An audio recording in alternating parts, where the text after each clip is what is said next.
दुर्गा सप्तशती, जिसे चंडी पाठ भी कहा जाता है, का पाठ अत्यंत शक्तिशाली और फलदायी माना गया है। इसमें देवी महात्म्य के रूप में मां दुर्गा के विविध रूपों और उनके द्वारा दुष्ट शक्तियों के विनाश का वर्णन है। इसके नियमित पाठ से आध्यात्मिक, मानसिक, भौतिक और दैविक अनेक प्रकार के लाभ प्राप्त होते हैं। इसका पाठ करने से साधक का मन शुद्ध होता है, आस्था और भक्ति प्रबल होती है। अहंकार, भय और अज्ञान का नाश होकर आत्मबल बढ़ता है। जीवन में आने वाली कठिनाइयाँ, भय, मानसिक तनाव और संकट धीरे धीरे दूर होते हैं। शत्रु, ऋण या अदृश्य बाधाओं से रक्षा होती है। माँ दुर्गा के वीर्यपूर्ण स्वरूपों का स्मरण साधक में साहस और आत्मबल उत्पन्न करता है। इसके पाठ से हृदय में निर्भीकता और शक्ति का संचार होता है।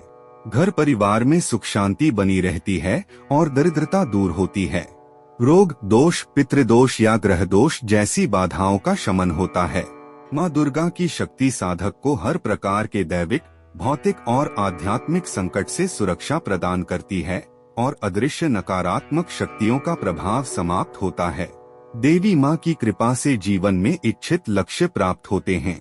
विशेषकर नवरात्रि, शुक्रवार, मंगलवार या किसी संकट समय पर इसका पाठ अत्यंत प्रभावी होता है।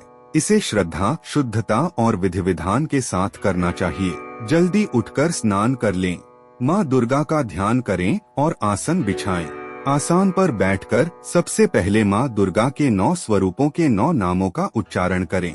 इसके बाद तांबे के लोटे में जल भरकर अपने पास रखें और उस जल से संकल्प छोड़ें। पूजन स्थान पर माँ दुर्गा की मूर्ति चित्र स्थापित करें। कलश स्थापना करें और दीपक जलाएं। फल, फूल, अक्षत, रोली, चंदन, धूप, नैवेद्य आदि पूजा सामग्री रखें। सबसे पहले गणपति पूजन करें, फिर ऋष्यादिन्यास, कवच, अथ ध्यानम और अथ अर्गला स्तोत्र, कीलक स्तोत्र पढ़े।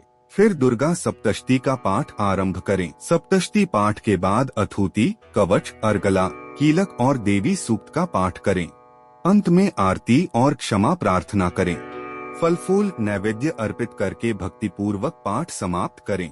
पाठ श्रद्धा और नियम से करना चाहिए, जल्दीबाजी या दिखावे से नहीं।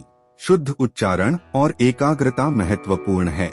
यदि पूर्ण पाठ न कर सकें तो कवच, अर्गला, कीलक और सप्तश्लोकी दुर्गा का नियमित पाठ भी लाभकारी है।